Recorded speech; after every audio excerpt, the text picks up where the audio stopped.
on WGHQ Kingston, on your radio at 920 AM and 92.5 FM, and also online at mykcr.org.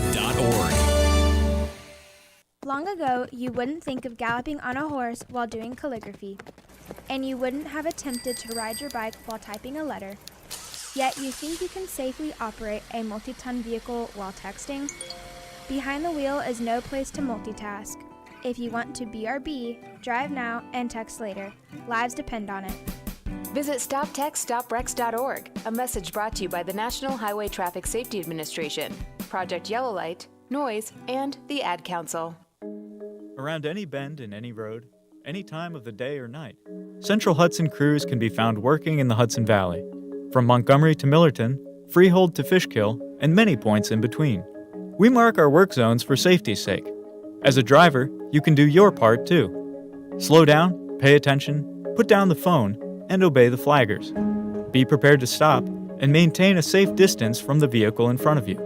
Safety matters. Introducing the YMCA. Sure, you know the Y for a swim or a game of hoops, but we're more than that. We're a cause. When you take a jump shot at the Y, someone else is getting job training. Practice yoga as a team practices her leadership skills. We give people of all ages, incomes, and backgrounds a chance to learn, grow, and thrive. So while you might think of the Y as the place for lifting weights, we're also about lifting entire communities. That's the Y. We're so much more. Visit ymca.net/more.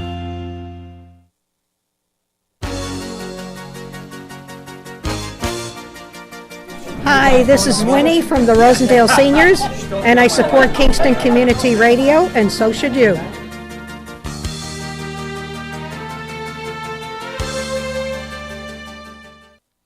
This portion of Kingston Community Radio is brought to you by Ulster Savings Bank.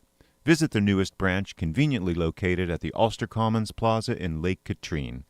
Experience the difference that local community banking offers with the convenience of another great location, easy access, plenty of parking, and a 24-hour ATM. Ulster Savings Bank, invested in community, invested in you. Member FDIC. Okay, good morning, Greg. Good morning, Lawrence Maxwell. Good morning, listeners and viewers. You are tuned in to the Wednesday morning edition of the Kingston Community Radio Show. We are broadcasting live from our studio, 16 Lucas Avenue, right here in beautiful Kingston, New York, on a beautiful, beautiful sunny Wednesday morning. 331-9255 is our call-in number, and we would love to hear from you. And I'm expecting shortly Town Supervisor Fred Costello from Sorgeties. We have two great guests this morning. I believe both are coming to the studio. At 7:30, we got Elliot Auerbach, our state deputy comptroller, and then State Assemblyman Kevin Cahill at 8 o'clock. And it'll be interested to hear both of their takes on the budget that just got approved in the wee hours of Saturday morning, the wee hours of Saturday morning last week. And then also with the resignation of the lieutenant governor. So in the past 12 months, right? Yeah. The top two in New York State, first the governor, and now the lieutenant governor. Yeah. Now that was her pick, right? Brian Benjamin? No, wasn't he? Yeah, well, once she became governor, then she got to pick her lieutenant governor. Oh, so he wasn't from the Cuomo era? No, he wasn't. Was he part of Cuomo's team? I'm not sure. Fred, no, he wasn't. Okay, wasn't, Fred Costello, who just came in the door, made himself a cup of coffee. He answered that. Fred knows just about everything about anything. Fred knows about everything. Okay. So good morning. Good morning. She did pick him, right, Fred? She did pick him. He was a state He was like a senator Harlem president. Oh, he was a state senator. Yes, that's right. The last fall, I believe he was a candidate for comptroller. And that's actually where the controversy arose. There was some alleged violation of campaign finances during his comptroller campaign for the city. Okay. And okay, comptroller for New York City, not for the state. Yep. Gotcha. So that investigation led to the arrest yesterday, or the day before, Mm-hmm. and then he subsequently resigned. But it's unsettling, Greg. Yeah, I mean, the top two, just within a year. Within a year. Yeah, and I honestly, I'm still stunned over Governor Cuomo's fall from grace, because we even talked about it here. At the height of COVID, he was a rock star, and months later, he was forced to leave office. It's pretty incredible. Yeah, that it happened is. as quickly as it did. is. But you look back, okay, especially, and I think I don't think I know, the worst was the falsifying of the nursing home numbers. Yeah. That by far was the worst. And then you just have to, wonder about some of the other numbers. If he did it with the nursing homes, did he do it with other numbers that he was throwing? And let's face it, every single day was nothing but numbers, and plateaus and this and that, and his climb the mountain and descending from the mountain. And He did recite a lot of data. Yeah. I don't see the reason to. But on the other side of the coin, as you mentioned, he kind of stood out as in the forefront of anybody else throughout the country. I would probably say him and Gavin Newsom. Yeah. The governor of California. Yeah, I tend to agree with you. Those two took, active leadership roles. They're, two very large states. Gavin Newsom ran into a little bit of trouble because he got videoed at a banquet, I think, right? Yes. Yeah. Led to a recall attempt, and he survived it, and he's been a relatively successful governor since. But our Governor Cuomo, holy cow, hard to imagine. Yeah, it is. Time goes by, you reflect a little bit. I understand completely he's a lightning rod, but he had a fairly large resume of successes. The rebuilding of the bridge, passing gay marriage. I think at the time when he did it, we were the first or second in the country to do it. Then from that point forward, it went widely on and became commonplace pretty much throughout the country. He took. He definitely showed some leadership, and when he took office, the state finances were in rough shape, and as he was leaving office, we were in significantly improved shape, but still startling, $200 billion plus budget. Yeah. But and then you go back, you look at the history of Albany, and back to Spitzer. Also, Bruno, yeah, and the list goes on. And it goes on and on. And it's easy for folks to become cynical. Spitzer too. He was as far as his leadership and agenda as a governor, he was successful. And God knows how he got involved in that, plainly wrong endeavor from a moral perspective, from a legal perspective, from pretty much any lenient even definition of right and wrong. No, he shouldn't have been doing what he was doing. You kind of get the sense, and you see this, and even though it's not apples to apples with professional ball players, they get, first of all, on the political side, they obtain a high office, such as governor or lieutenant governor, whatever, and it's like they have the sense that their powers are above anything. And now you flip it over to the professional athlete with the money that they make. It's like they get this sense that because they've got that resource, they can do anything. And I mean, how many great professional athletes in very, very young in their career just blew it all? True. True. The thing I kind of subscribe to with athletes, though, those folks from a very young age, because they were gifted athletically, were never told no. They never were given boundaries. They were like, well, he's the best player on the team, or, we couldn't do this without that person. And they got coddled in a lot of things that were transformative that we experienced in our youth. They never heard. They just got to grow up being adults and kind of, at some level, look spoiled. So if you didn't have that strength of character when you became a young man and ran into all that money, the opportunity for you to do something boneheaded is pretty much right there on the plate for you to deal with Sure. quickly. It's unfortunate. But it's a curious thing. 331-9255 is our call-in number. We'd love to hear from you. Anything that's on your mind, any questions that you've got on this beautiful, and the sun is out, beautiful drive down this morning. Beautiful morning. It's feeling a lot like spring. Yes. Did I hear high 70s today? Mid to upper 70s 75. today. Yeah, mid to upper 70s It was pretty today. warm yesterday, too, was though nice it cooled yesterday, off, at like 5, 6 o'clock at night. It started going in the 60s, but there's a nice breeze. But, yeah, it's supposed to get up to 75 today. 80 tomorrow. Yeah. We're Then getting it a little cools bit of down. rain, I think, tomorrow. Yeah, late tomorrow afternoon, a thunderstorm. But I've been noticing, like, at night, like last night I left my window open. Let me just double check here. No, I'm not there yet. 10-day forecast yesterday didn't really make any sense. Okay, so tomorrow, get ready for this, 81. People are going to complain it's too hot. Of course they will. Yeah. I don't know if 81 could be accurate, though. It's a 61% chance of rain tomorrow.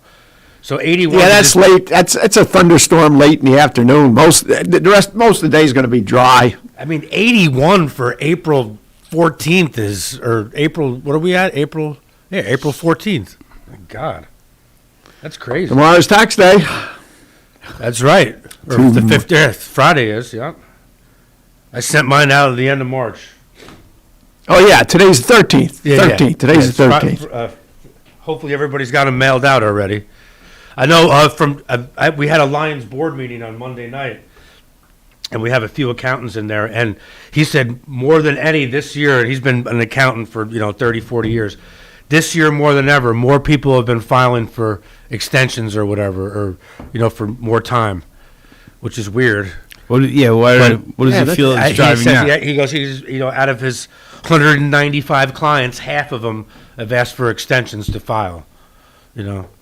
So it's strange. That's a curious statistic. I wonder why. Yeah, that is a curious. one. Wasn't last year though we were permitted to file late, weren't we? Yeah, because of COVID.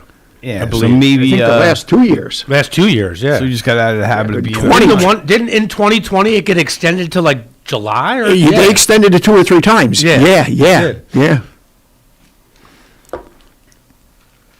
So a lot of interesting stuff in the news today. Oh yeah, we can ask. Kevin's in the paper on this. Did you guys get a chance to read the Freeman yet? Or? No. All right, I'll have to bring this in. All right. I guess he's not happy with the bail reform, or he's not happy that. I don't know. I'll let you guys read it. I'm sure he'll want to talk about that. Yeah, we got a lot to talk about here this morning with both. Kevin on today? Yeah. Right? Yeah, he follows. I hope you brought your appetite. He follows Elliot. I was telling Greg last week what a good job Steve did filling in for him.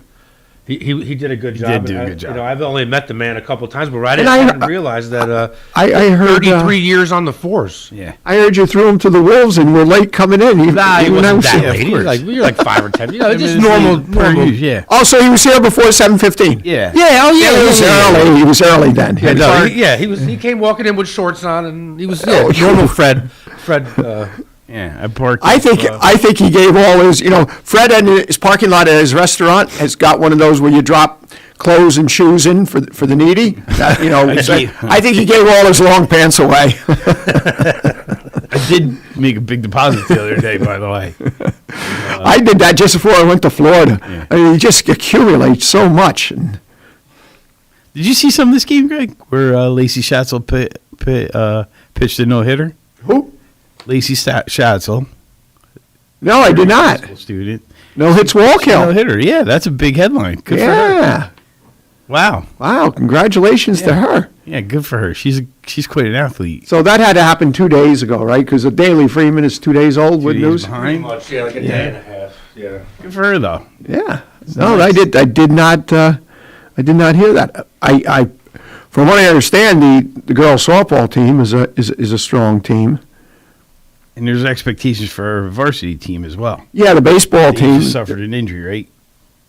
Conrad isn't going to be able to play. Ethan. Oh, so is he out?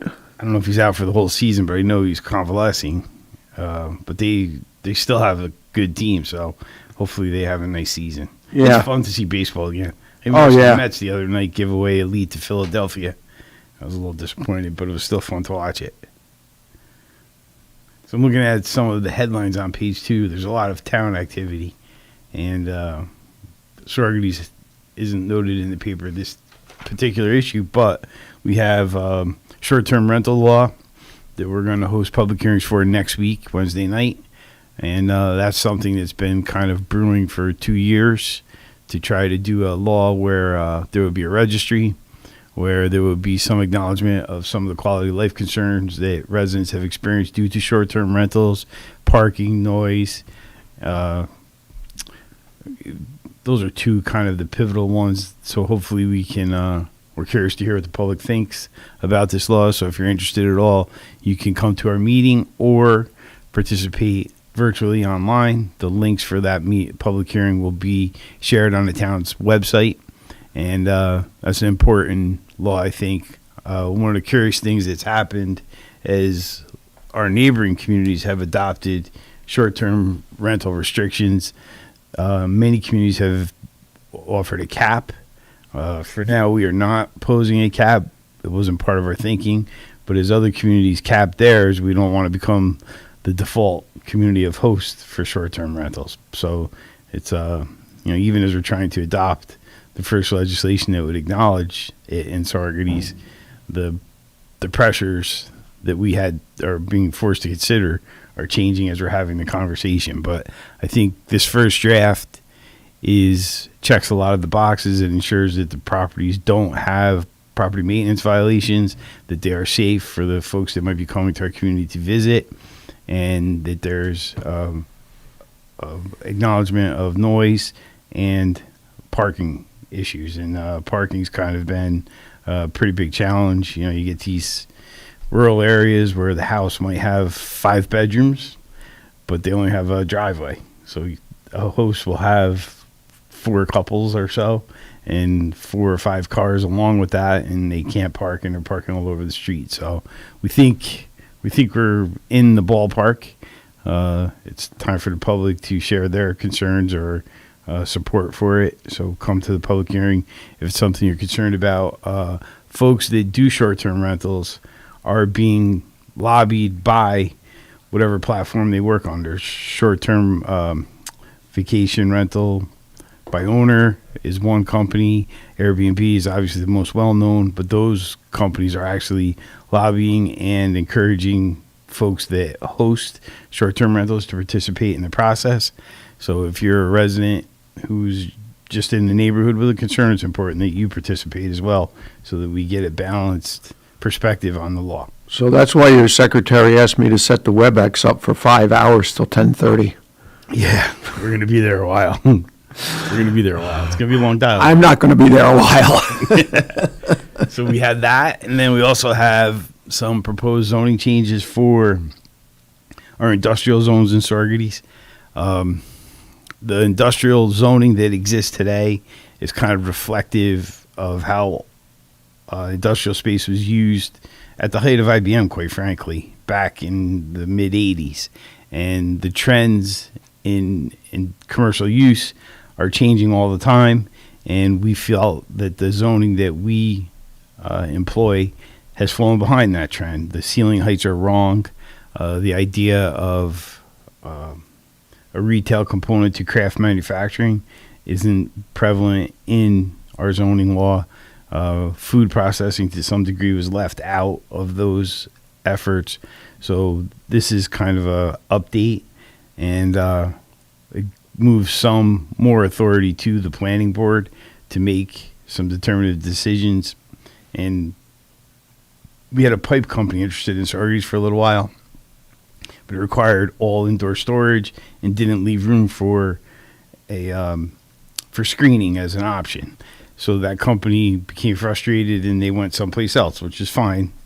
But we felt that that was an indication of a missed opportunity. The pipe company and the pipe storage doesn't necessarily have to be indoors to be successful. It could have been behind fencing. It could have been behind landscaping of some capacity.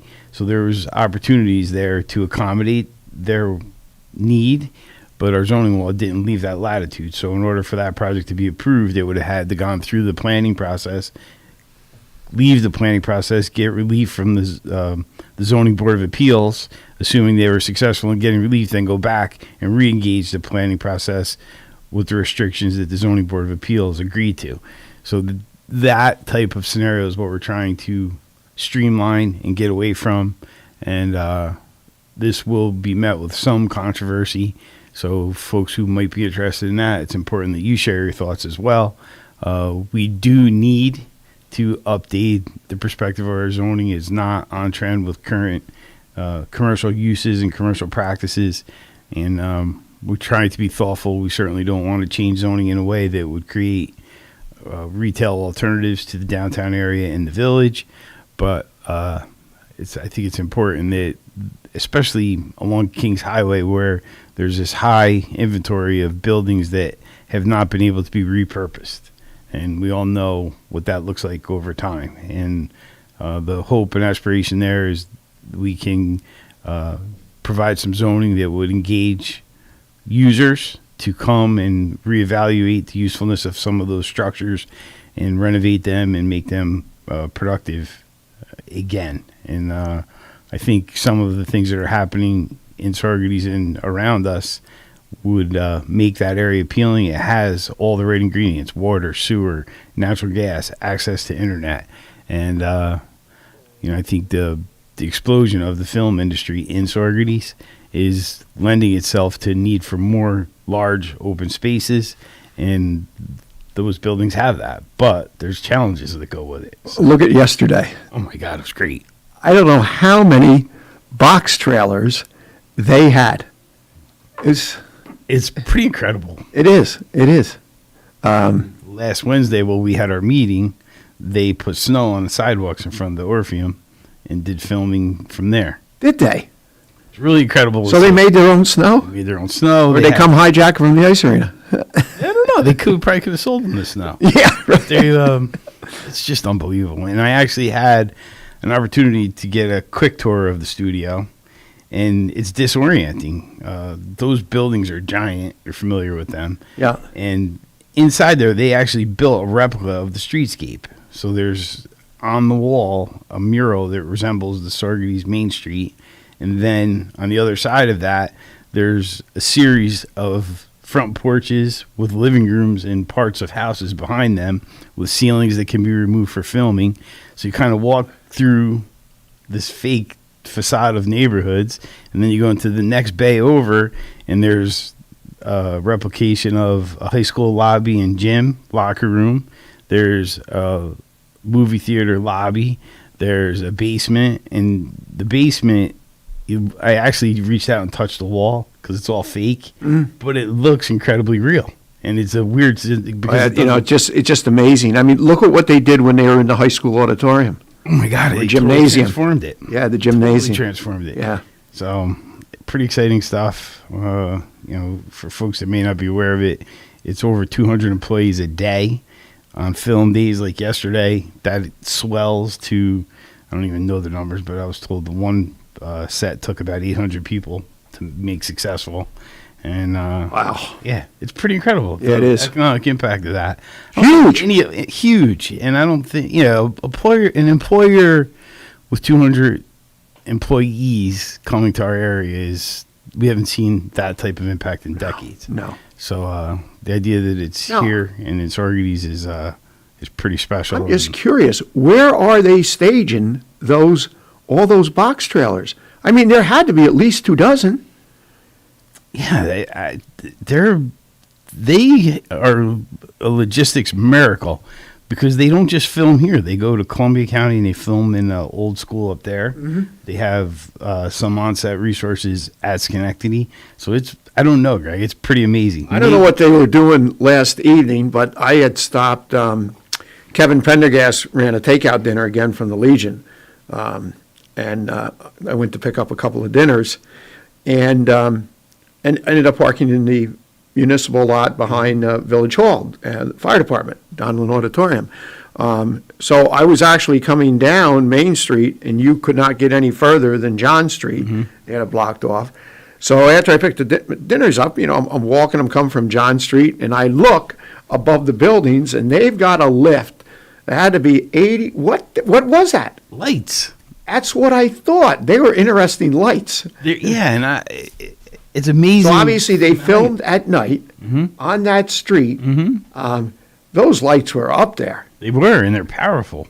It's pretty incredible.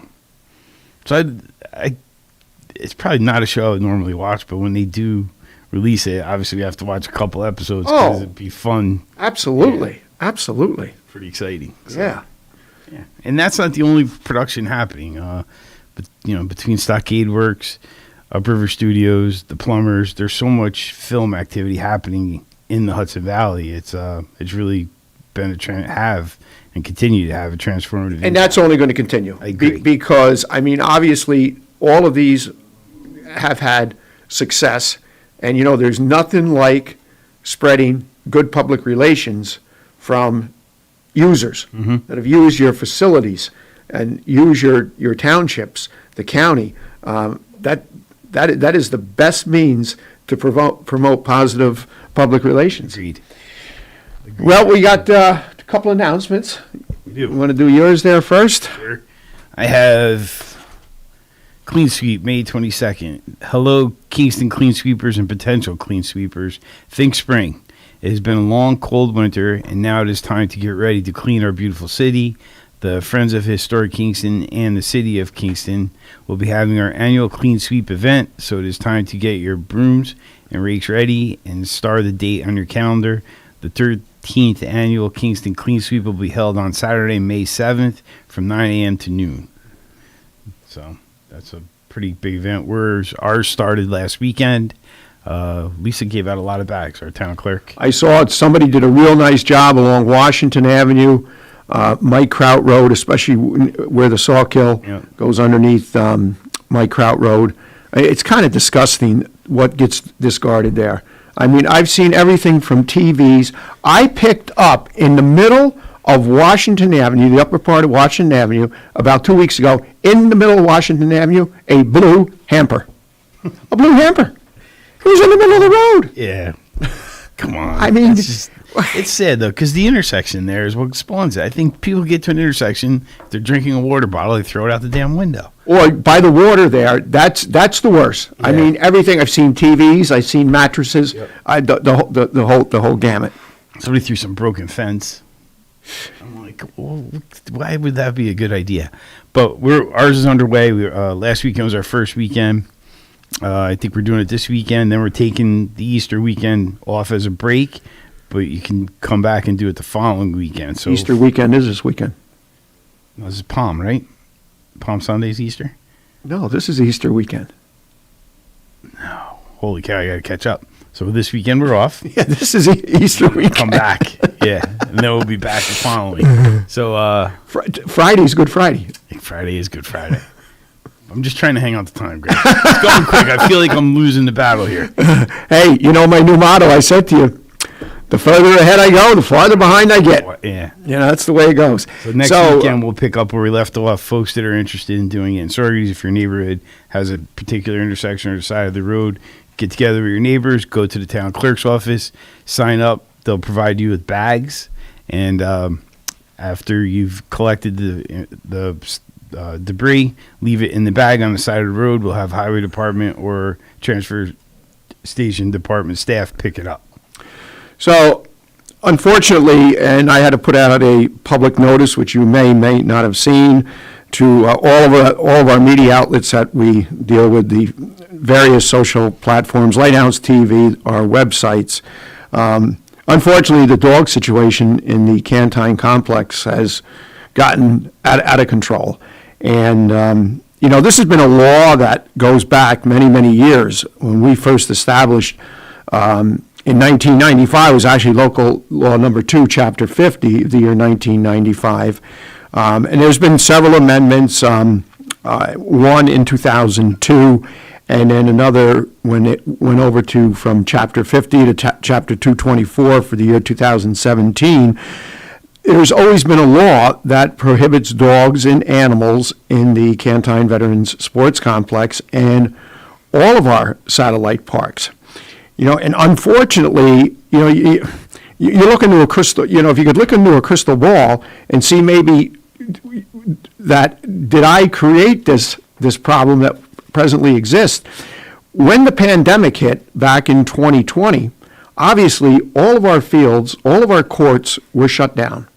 And people wanted to get out and walk, and we allowed dog owners to walk their dogs on the roadways only in the complex. So we relaxed the law, and it was relaxed for most of 2020. Did I have the legal right to do that? No, because it is a local law. It's not a park regulation or anything. But these were extenuating times, and times we hadn't seen in 100 years. So last year, we put out a much softer campaign, and it kind of worked. But then last fall, it amplified. Throughout the winter, it amplified. And this spring, once the snow was all gone, the amount of droppings that had to be cleaned up, and I get from parents. The president of the Sorgaties Little League actually reached out to me last year because of some incidents that he had. We had on another field an attacking dog after a child in August. So unfortunately, as a friendly reminder, and it's just that, the police are aware of it. Certainly, in the short term, over the next 3 to 4 weeks, there's not going to be any summonses handed out. It's going to be warnings. Reminders. But reminders, yes. And, I've briefed my team how to professionally and courteously go about it. And for the most part, because I don't know how many that I've encountered since spring broke, they're understanding of it. And there have been one or two that had just been downright nasty. So anyway, just want everyone to be aware, and because I did get already a couple of inquiries, and actually Mike Campbell, who handles the website, he wanted some more details of it, and he put a very nice posting on the Town of Sorgaties and Village of Sorgaties websites. Yeah, and this is a challenge. I mean, I have a dog, and I love my dog. But responsible dog ownership is a commitment, and for whatever reason, we have not been able to sustain that on the field. And those are athletic fields where families are going to use them for that purpose or watch their child or friend participate in an athletic event. And if they're playing and they step in it, that's not fair. If folks are sitting in a lawn chair enjoying the game and they step in it, also not fair. It's and that's the driver behind this. The frequency of that happening has demanded that we ban it entirely. And for those folks that are responsible dog owners, I do feel some sympathy, but overwhelmingly, this is the only way to manage it. We are still going to allow it, even though the law is not written that it excludes it. But when the law was written, we didn't have the trails that were in place. We're going to allow them to walk their dogs on the trails. Hopefully dog owners will clean up. A lot of the dog owners do clean up. One disgusting thing that I saw, and I'm not going to mention the establishment in Kingston on Sunday in the mall, this lady with a dog on a sidewalk, and the dog did droppings, and she just walked into the store with it. We're out of time here, and our Deputy State Comptroller just walked in, Elliot Auerbach, so we're going to go to a quick break, and then listeners and viewers, we'll be back with Elliot Auerbach. You're listening to Kingston Community Radio on WGHQ Kingston. On your radio at 920 AM and 92.5 FM, and also online at mykcr.org. We are Lions. We bring hope where it's needed, support causes that matter, change lives, change communities, change the world. Visit lionsclubs.org to learn more. At Central Hudson, safety is our highest priority. That's why we ask you to keep a clear path to electric and gas meters and eliminate all obstructions, including snow, ice, vegetation overgrowth, storage boxes, garbage, or any other kind of debris. Access to meters is important for safety inspections too, and failing to provide access can result in fines. For more information, visit the safety section of centralhudson.com. To battle is to fight, to struggle, to overcome, and ultimately for the Marine Corps, it means to win. There is no alternative. It's not just a statement of intent. It's a promise to our nation. A promise kept for more than 2 centuries. A promise of the Marines.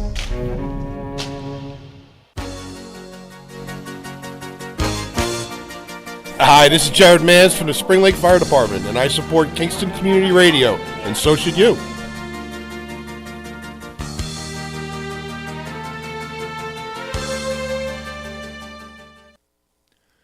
A powerful community bank is one that has leaders that are involved in their community. At Rondeau Savings Bank, they invest in the success of our community by working side by side with local people and local businesses. When you choose to bank Rondeau, you are part of a bank that is dedicated to the future of your success and the success of your community.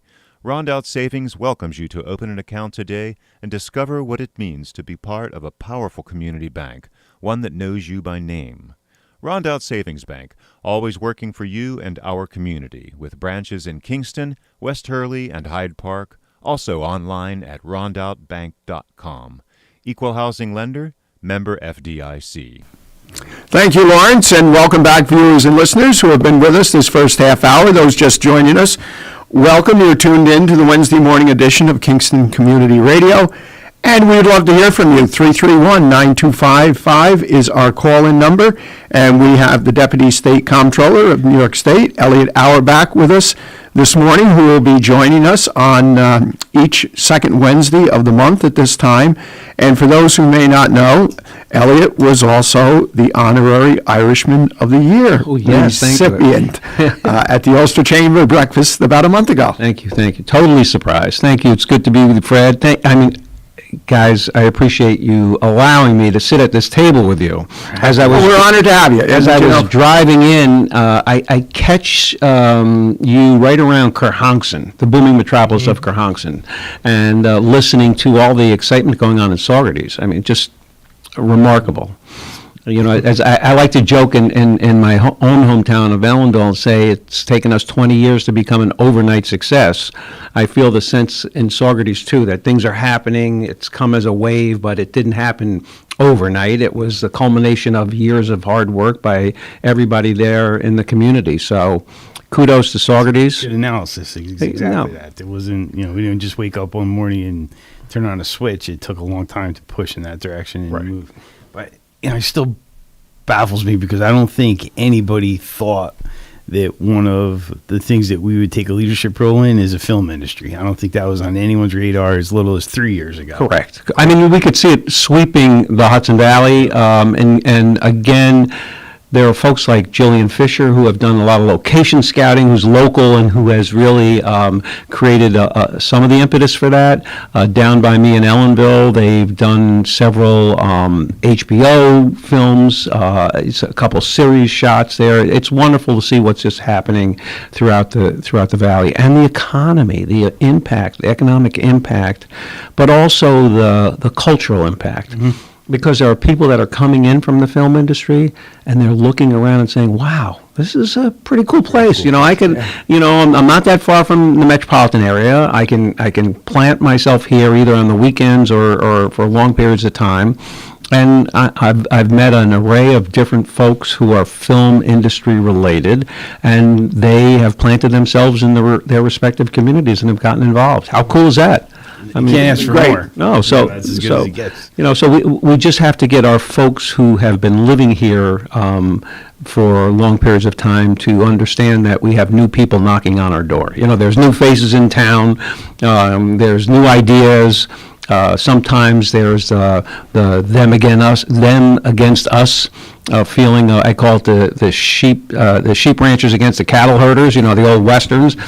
Relax. These are people coming in. They want to be part of the community, and it's great. It's great to see. So kudos. Well, and then obviously also, and I was going to text the mayor when I saw the light tower last evening, because as he has alluded to in conversations with you and I when he's been on the radio here the 4th or 5th Wednesday of the month, the residents, longtime residents, have called and complained about a road being closed, about traffic. And I was just, thinking with all those box trailers yesterday, how many calls he got. But, you're absolutely right. And people have to just take a look at also, and you touched upon it, and the way I like to call it is the positive economic domino effect back into not only Saugerties, but Ulster County. Right. And that goes, let's face it, the more revenue one is able to produce, the less taxes have to get raised. Right. And the secondary and tertiary impact, the local pizza place, the gas station, somebody buying a newspaper somewhere. This all takes play in what's happening here. And this is a great economy. This is not a smokestack economy. This is not somebody putting up this, industrial plant. These are folks who are coming in, culturally aware, bringing in enterprise, and also giving local people an opportunity as well, which was what I'm seeing. So how cool is that? Recently I've seen local folks that were doing other things now working in support of the film, or at the studio itself. Yeah. And Greg pointed out there is some growing pain. We're learning how to live with each other. Sure. So, but we'll get better at it as time goes on. And to be frank, Upriver's been great. They've become aware of certain situations, and they've always been trying to be accommodating. I'm sure they're appreciative too, because in some areas where they do film, and I've heard this from some of my folks and friends in the film industry, it's difficult. And we've tried, at least I've seen in Ulster County, to make it somewhat easier on the film industry. Work with them, partner with them, understand what their needs are. They understand what our needs are. So it's very cool. I always used to joke when I was mayor of Ellenville that if there's a parking problem, that's a good problem, because that there's people out there doing so the same thing with if a road is closed and there's a film going on. I appreciate that. I understand the challenge it's created for folks, but that's a good problem. Those are good problems. Greg Helsmore, the former supervisor, he always used to say the same thing. I remember driving through the village, and there was a lot of angst about if we can change the parking or not. He goes, I won't touch a thing. It's perfect the way it is. It's like, what are you talking about? He goes, you can go to towns all over upstate New York, and you can park anywhere you want. Yeah. And there's a lot of shuttered stores, so I'll take our problems here. So I will take a little claim for the success of Saugerties. We gave you Tom Strazzeri way back when he was in Ellenville. We let him go to Saugerties. Right. We lifted the gates on 209. No, Tom was a huge factor in the village of Ellenville, town of Warsing, when he was there, and he was a great neighbor and a great friend for the 6 years that Hits stayed there. And we knew that when he left and headed out to Saugerties, that it would only be great for Saugerties as well. So I got to know Tom. I got to know his dad. He should rest in peace. And appreciate what they did to our community, and recognized how valuable they were going to be to the Saugerties area. They've been terrific partners, and in many ways unsung. I know Greg knows firsthand how many times we've used their parking facilities or other facilities to support activity on Cantine Field. The Garlic Festival would not look anything like it looks now without the support of Hits. No, and the Garlic Festival would not be nearly as successful, because what I hear all the time is that when you have to take and bus people, the expense and the liability exposure of busing people, and literally not all, 85% of public parking, free public parking, is on Tom's property. Yeah. And then the remaining 10 or 15% is in the high school. There's no, except for on-site paid parking in the north end of the complex. And it's wonderful. Well, there's no way the Garlic Festival. How lucky are we? And I say that as a community, as a county. I see things happening, and I get to appreciate from a totally different vantage point, having left Ulster County just about 3 years now, and headed up to the state to work for Comptroller DiNapoli, and see what other communities are doing. And then I come back home, and I've chosen to stay in Ulster County and do that 160-mile round-trip commute. But I see how lucky we are as a county. What's happening. I see the impact of elected officials who really care about the county, their respective community in the county. Very excited about the county executive, Pat Ryan. I know the Comptroller Ganapoli is going to be here next Monday on a green jobs rollout, so we're excited to partner with Ulster County on that. But it's remarkable, and I have a tremendous vantage point as I drive down 209, on a daily basis and see the Stone Ridges, the Kerhonkstons, the town of Marbletown, the town of Rochester, and just see what's happening there. There's this hum, I call it, this vibration, this buzz. I ran into a couple yesterday who relocated from the metropolitan area just right before COVID, and they bought a home in Ulster County, and we were talking, and they were saying to me that many of their friends have ended up here as a result, first of all, of technology, being able to telecommute. Secondly, because of the affordability factor, they could buy a house at a relatively reasonable price, even though us locals think the housing prices have gone through the roof. The folks coming out of the metropolitan area don't. And thirdly, most importantly, the ability to have a quality of life and get involved and feel welcomed in the community. So, look, we've sent that signal out. We've done well, and we're enjoying the fruits of everybody's labors. Saugerties is doing it. Marbletown is doing it. Rochester is doing it. Down in Lloyd. It's great. It really is. There's a part of me that has this pang in my heart because I feel like I want to come back and and roll up my sleeves again and stay more local, but I admire the efforts of every elected official, every volunteer out there who has just rolled up their sleeves and said, let's make this a better place. And it didn't happen overnight like you indicated earlier, but I remember when we were at the old studio on John Street, when I first started doing a show up there was not a lot of exciting activity happening. Correct. And, their buildings were selling for less than $100,000. Correct. Now Correct. you couldn't touch anything up there for $100,000. Yes. In Midtown, especially, the city was almost giving away those properties. Correct. No, I've got a smile on my face because it's nice to see. I know there's some people who, like I said, think it's crazy, but I've got one of my sons who right now is in the process of buying a home in the town of New Paltz. He has two little kids who are in the New Paltz school district. He's been renting for a couple of years, and he's been out in the hunt. And I am just amazed at the prices of homes today. Fortunately, at least at this time, although I think it's not going to stay forever, is the mortgage rates are still relatively attractive, but they're starting to inch up. Yes. Which is going to have an impact on home sales as well. But from what my friends tell me in the real estate industry, the inventory is not there. There's just not that many houses being put up for sale. So all kinds of challenges, but good. But again, it's that parking problem. If you good stuff. Right. If you can't find a parking spot, that's not a bad thing because that means there's things going on. How many times have I told you, like especially on a Friday, going through the village, just walking Main and Petition Street. A lot of Fridays we go down. Jen and I go down to Diamond Mills. She might drive, and I'll walk. Just to see it. And, isn't it wonderful? And the other thing too is, 20 years ago, I'd walk down Main or Petition Street. I know 80% of the people and not know 20%. Love it. Now it's 20% or less that I Those know. new faces. Or 80%. Yep. So anyway, good stuff. So let me tell you what's going on in the state. We just passed a budget. That's pretty exciting. There's a lot of smiles on people's faces, a lot of hard work. This is really the first budget process that I've been involved in since COVID. So it's been interesting just to see the buzz in Albany on a daily basis when people come up and lobbyists come up and the legislature's in session, and I'm sure Assemblymember Cahill can talk more about that. But the budget's in place, which is good. I think there's a sigh of relief. And my role, quite honestly, is to really pay very close attention to local governments, to the towns, the villages, the cities, counties, school districts, fire districts, library districts.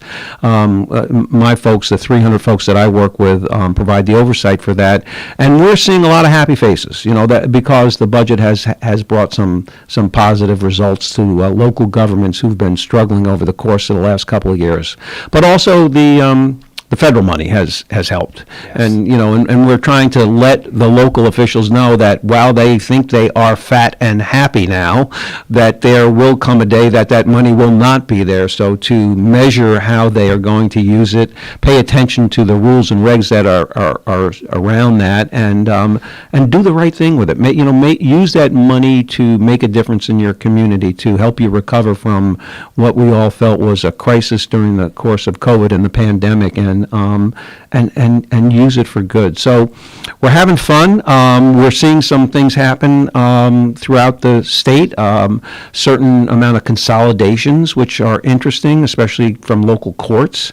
We're finding some of the smaller communities can't afford to maintain their local courts, so they are taking advantage of using a consolidation with the town, so that there's, let's say, for example, and I know it's in my own hometown, the Village of Ellenville Court will dissolve. There will not be a Village of Ellenville Court, so all Village of Ellenville matters now will be handled by the town of Wawarsing. And that comes with a savings for the village, but it also puts a burden on the town. So there's this balance there too. So we're seeing that through consolidations. Generally, the synergies tell us that the support infrastructure to have the court doesn't change dramatically. Correct. You're still heating the same building. Correct. You're still paying probably 2 judges. Correct. You still have the same number of clerks, more or less. So the opportunity to save money and do that is perfect, because you don't diminish the opportunity or the experience for the folks that are participating. Right, or provide justice. You don't diminish that.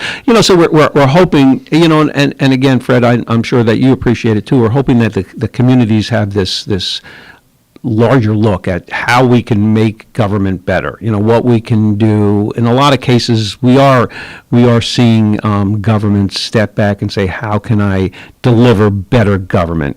So that's happening. We're also seeing, I think, one of the challenges right now, quite honestly, and I think you've heard it throughout the not just the state but the country, is we're concerned about local governments and protecting them in this cybersecurity world. This is scary stuff. And people do not realize that. We had a meeting with Homeland Security earlier